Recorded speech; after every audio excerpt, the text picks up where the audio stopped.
With the release of Boruto to Blue Vortex, the main talking point of the chapter was Kurama coming back. And to say that this caused some controversy in the fandom would be an understatement. But does Kurama coming back now mean that Kishimoto is a bad writer? The simple answer is no, and I will be breaking down how this has actually been foreshadowed all throughout Boruto. The first main instance of foreshadowing occurred during the fight against Momoshiki in chapter 7, when Momoshiki says, "What a pity, Fox, that you possess so much power, yet not the jutsu to pass it down to the next generation." Then he proceeds to show Kurama/Naruto how it is done by turning Kinshiki into a chakra fruit and eating him, where he now had the power that Kinshiki possessed. So after reading this, there are usually two camps. Those who say that Kurama coming back contradicts what Momoshiki says, and those who say that this is not foreshadowing. So let's tackle the first one. That has to do with Kurama coming back and it contradicting what Momoshiki says. First of all, the way that Momoshiki confirms to himself that Kurama doesn't possess the jutsu necessary to pass down his chakra to the next generation is after checking Boruto using his Byakugan.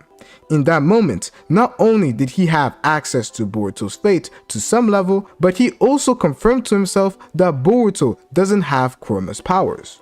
Momoshiki is able to tell to some extent if somebody has Kurama's powers or at least tell Beast's powers by using his Byakugan. This is seen in chapter 4 when Momoshiki uses his Byakugan to look inside Naruto and see that he possesses the Fox's powers, which basically is Kurama's powers.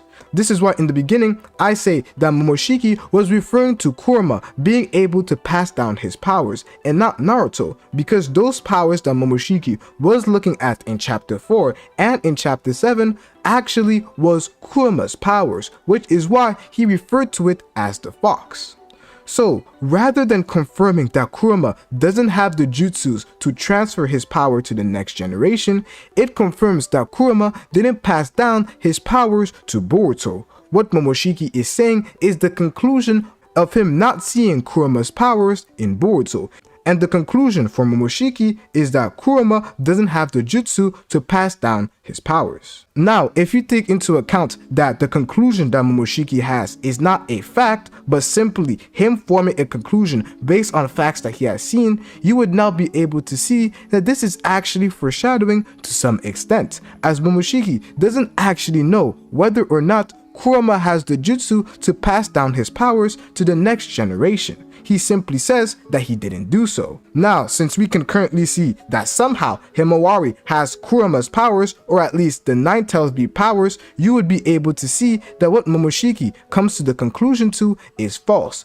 And thus, this would be a perfect example of foreshadowing. This now leads us perfectly onto the theory that Kurama, maybe after he was inspired by Momoshiki or maybe not, was able to find a jutsu to pass down his powers to the next generation. We know that Momoshiki may have had an influence in inspiring Kurama to find a jutsu to pass down his powers, as we have a lot of information to prove that Kurama is aware of everything while he is in Naruto's body. This can be seen with Kawaki. Not only was he able to have access to all the same information that Naruto had access to regarding Kawaki, but he was also able to physically interact with Kawaki while Naruto was sleeping, which is where all the theories of Kurama learning about nuclear fusion while Naruto was sleeping actually comes from. So it is not out of the blue for Kurama to have some spare time to either pass down his powers to Himawari or figure out a way to do so. But now, the next point that people would bring up is the fact that Shinobi, especially those in the sensory team, were not able to detect Kurama's powers. But there are multiple ways one can answer this question. And to this I would say that there are multiple ways that we could answer this question. But one point I have to stress is that baby Kurama himself hints towards the revelation that this entire time, or at least after he was no longer in Naruto's body, he started to hide his chakra signal after he now appeared in Himawari's body. as he says, "I can't believe that jerk 10 tails would sniff me out." This implies that to some degree, Kurama was hiding his chakra signal, which would now explain why the sensory team was not able to sense that Himawari had baby Kurama inside of him, because Kurama was hiding his chakra signal this entire time. A lot of people like to point out that Ayo, somebody in the sensory team, was able to see that Ginkaku and Kinkaku had Kurama's chakra. So why were other people who were in the Leaf sensory team were able to figure that out? It didn't make sense to some people, but after figuring out that Kurama was hiding his chakra signal, this makes perfect sense. But even though he was doing that, some people were still able to sense that chakra, and that was Damien and Jiro, who were able to sense that Himawari had power inside of her. Damien did that in chapter 77. Although it was not at the same degree as Jiro, he still sensed her power to a certain point, where he questioned why Himawari didn't dodge his punch. But this makes sense that Damien wasn't able to sense it to the same degree as Jiro, because when Jiro explains the reason why he was able to sense Himawari's powers that was inside of him was because they both possess Tail Beast powers. That commonality that they both possessed allowed Jiro to sense Himawari, but Damien didn't have that same commonality or link, which is why he wasn't able to tell exactly what powers was inside Himawari, but he was still able to sense that there was power inside of her. And to some extent, this just highlights another aspect of Damien's power, as he has excellent and abnormal sensory abilities, allowing him to sense Kurama's powers to a certain degree, although he was hiding his chakra signal this entire time. And to me, this is kind of crazy, but expected from somebody like Damien if I'm 100% honest. However, Kurama popping up in this almost baby-like form has sparked up the theory that Kurama may not have the same memories as the Kurama of the past. And this is because Kurama at his roots, he is just chakra, and seeing him in a new form signals that he may not be the same. I want to stress that this is simply a theory, so don't come after me if this turns out to be true or not in the next chapter, but maybe this Kurama doesn't have the same memories as the other. And this theory simply comes from the new understanding of what exactly chakra is in the series, as our understanding of chakra has changed from Naruto to Boruto, and even the characters in the series, their understanding of chakra has changed. In the beginning of Naruto, we simply saw chakra as a means of power, a way to pull out some crazy ninjutsu. But at the end of Naruto, and even in Boruto, we learn that chakra is not only a means to connect people, but chakra also stores memories to some extent.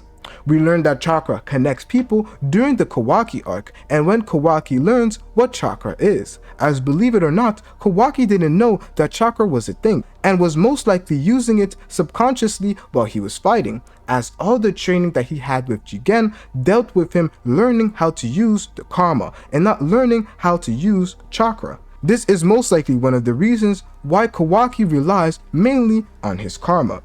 However, in the war arc, we learn about another property of chakra. When Naruto shares his chakra to everybody in the war, everyone that now possesses Naruto's chakra now gains and has access to some of the memories that Naruto has had. They are literally able to see Naruto's past and all of the struggles that he went through.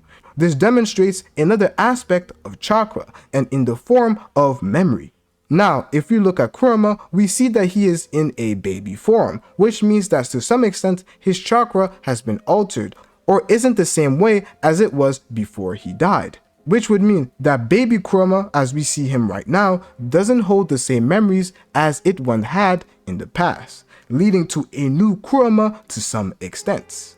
But don't confuse it to mean that this baby Kurama is going to be a mad-hating Kurama that we used to see in the beginning of the series. A Kurama that was filled with hatred and that Naruto later on had to deal with. The hatred that Kurama had was not something that he was born with. It was something that he developed through his own experiences with humans. Which means that this new Kurama, who could potentially not have his memories, will not have hatred for the people around it, because the hatred that Kurama developed was after dealing with humans for time after time. And if Kurama is reborn without his memories, it would fit the story to perfection due to the theme that it represents. Does this entire situation not remind you of someone? Being reborn without the same memories reminds me of a character named Delta. As just like Kurama, if this theory is true, Delta was reborn but she doesn't have the same memories, which leads to her being a new person and not the same Delta that Amato remembers. Amato has tried over and over again rebuilding Delta to look like the same Delta that was in the past but not have the same memories, as this has been the problem this entire time. This is why every time Delta comes back, her personality changes, which is why we see a Delta that is very mad and very arrogant in the beginning of Boruto, and now in Boruto to Blue Vortex, she seems to have changed from the Delta that we once knew. But this is just a theory at the moment, as it has not been confirmed, and we'll probably get a confirmation of this being true or not in the following chapter after we find out if Kurama lost his memories or not. But if he did, it would really fit the theme of the story.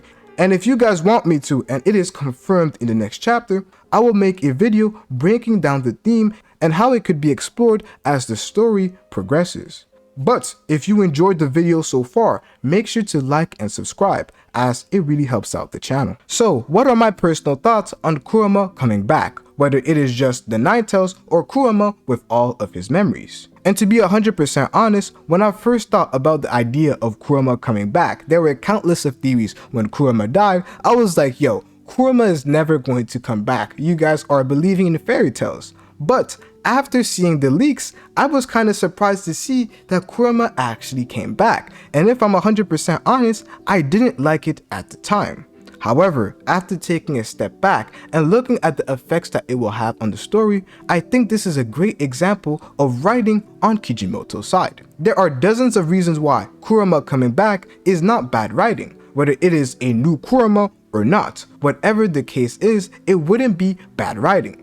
A lot of people won't listen to me and will still claim that it is bad writing, so I will just let you read the next chapter and get the canon response and explanation from Kishimoto himself. However, my personal thoughts on Kurama coming back now with a more logical and grounded response and thinking, I do believe that it is great writing on Kishimoto's side. 1. Kishimoto is a big fan of Kurama and is one of his favorite characters to draw, as he said in a few interviews. But not only does Kurama coming back in Boruto to Blue Vortex add on to hype and a lot of questioning, as a lot of people who don't read or watch Boruto started talking about the fact that Kurama came back. It gave a lot of hype for the next chapter and the chapters to come. However, if you pay attention to the implications that it would have on the series, you would see that it is great.